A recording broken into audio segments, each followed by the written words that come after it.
যেই মানিক ভাই আমাদেরকে ছেড়ে যায় না, সেই মানিক ভাইকে আমরা কেন ভালোবাসবো? আর মানিক ভাইকে যদি ভালোবাসতে হয়, মানিক ভাইয়ের গুণে গুণান্বিত হতো।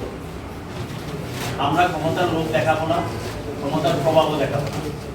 আমরা বিএনপি সৈনিক, ধানের শীষের সৈনিক। আমরা দীর্ঘদিন ভোটের জন্য যুদ্ধ করেছি। আরো কিছুদিন আমরা যুদ্ধ করব, নিজেরা যুদ্ধ না করে। আমরা আমাদের যে মানিক ভাইয়ের যে স্বপ্ন, এই স্বপ্নটাকে বাস্তবায়ন করতে হলে আমাদেরকে স্বাধীনতার মধ্যেই রাজনীতি করতে হবে। জোরে বাদ দিয়ে নয়, কার সাথে সহিংসতায় নয়, কোনো চাঁদাবাজিতে নয়, কোনো মাদক সম্রাটে নয়। আমরা একদম সুশৃঙ্খল সংগঠন, সুশৃঙ্খল ভাবে আমরা রাজনীতি করতে হবে। আর আমরা যদি সুশৃঙ্খল ভাবে রাজনীতি করি, তাহলে আমাদের সেই জননিন্দিত নেতা মানিক ভাইয়ের যে স্বপ্ন, এই স্বপ্ন পূরণ করার যে ভাগিদারটা আমরা হতে পারবো। আপনাদের কাছে আসলে আজকে হলো আমাদের একটা আনন্দের দিন, ঈদ পুনর্মিলনী।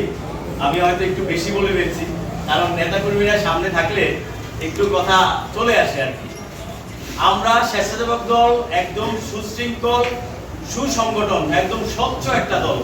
এটা আপনারা ইতিমধ্যে দেখেছেন জেলা হতে পৌর এবং সদর। এই যে আমরা আজকে প্রায় 2 মাস আমাদের কমিটি, এই পর্যন্ত দেখেছেন আমাদের কোনো নেতা কর্মীর বিরুদ্ধে কোনো কিছু একটু বিন্দু পরিমাণ কোনো তথ্য।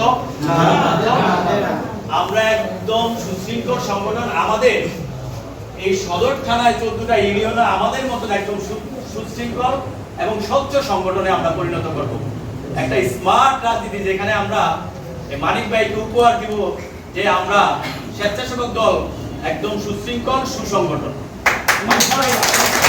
দল, একদম সুশৃঙ্খল সংগঠন। এবং ওখানকে বড় গলায় যে বলতে পারি, একটা নেতাও আপনি কোনো অবৈধ কাজে পাবেন না, মাদকের সাথে জড়িত থাকবে না, চাঁদাবাজে লিপ্ত থাকবে না, একটা নেতা আপনি পাবেন না। আমরা যেন বড় গলায় বলতে পারি। আপনাদের কাছে শুধু এটাই উদাত্ত আহ্বান, কে নেতা হবেন না সেটা দেখার বিষয় না। আমরা সবাই নেতা। সভাপতি পদ একজন হবে, সেক্রেটারি পদ একজনই হবে, 4 জন 5 জন হবে না। কিন্তু আমরা এখানে কতজন? অনেকজন। এখান থেকে যাচাই বাছাই করে হবে। তবে পরিশেষে হবে কি, আমরা সবাই মানিক ভাইয়ের কর্মী, ধানের শীষের কর্মী। এটা হলো আমাদের পরিচয়।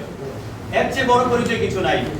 যে মানুষটা আমাদেরকে এভাবে আগলে রেখেছেন, সেই মানুষটার আমরা কিছু না কিছু একটু উপহার তো দেওয়া লাগে। সেই অপেক্ষায় আমরা আছি। আমি আশা করব, অন্যান্য ইউনিয়ন কি হলো সেটা দেখার বিষয় না। আমি আশা করব আমাদের এই 8 নং বাগাদি ইউনিয়ন থেকে আমরা একটা ভালো রেজাল্ট দিব।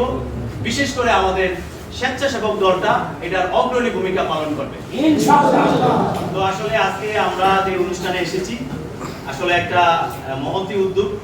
এইভাবে যদি আমরা প্রত্যেকটা প্রোগ্রাম এই বিভিন্ন ওকেশনে আমরা করতে পারি, তাহলে আমাদের মধ্যে যে একটা সমন্বয়হীনতা, এটা থাকবে না।